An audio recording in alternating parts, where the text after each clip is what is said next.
Hello friends, नमस्कार। मैं मधु मिश्रा मेरे चैनल मधु जय मिश्रा में आप सभी का स्वागत करती हूँ।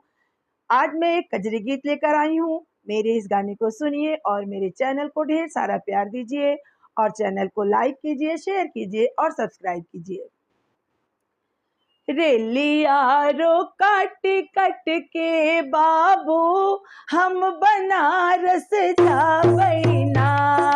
रेलिया रो काट के बाबू हम बनारस जाबैना। रेलिया रो काट के बाबू हम बनारस जाबैना।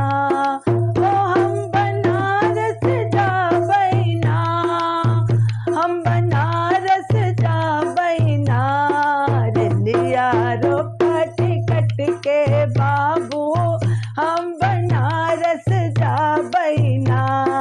रेलिया रोका टिकट के बाबू हम बनारस जाबैना।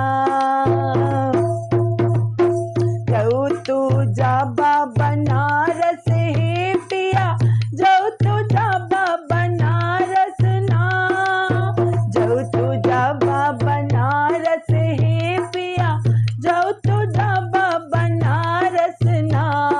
हमरे भैया के हो बोलाइदा हम नहीं हरवा जाबैना।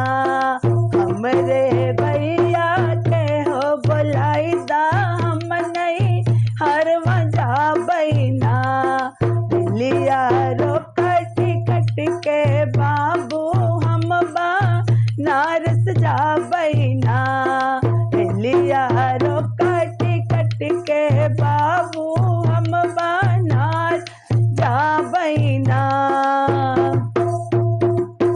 जाऊ तू जाबू नैहरवा हे धना, जाऊ तू जाबू नैहरवा ना।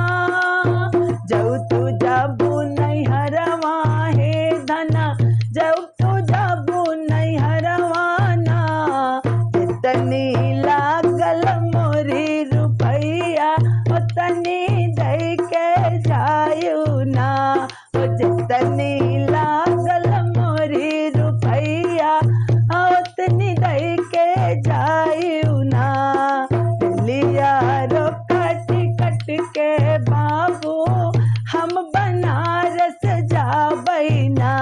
रेलिया रोका टिकट के बाबू हम बनारस जाबैना।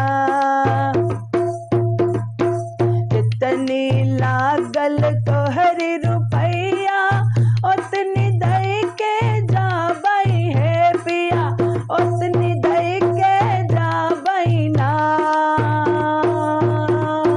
जितनी लागल तोहरी रुपैया उतनी दई के जाबैना है पिया, दई के जाबैना।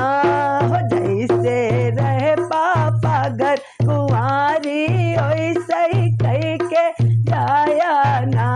हो जैसे रहे पापा घर कुंवारी ओइसे ही कह के जाया ना। रेलिया रोका टिकट के बाबू हम बनारस जाबैना। रेलिया रोका टिकट के बाबू हम बनारस जाबैना। ओ हम बनारस जाबैना, हम बनारस जाबैना। रेलिया रोका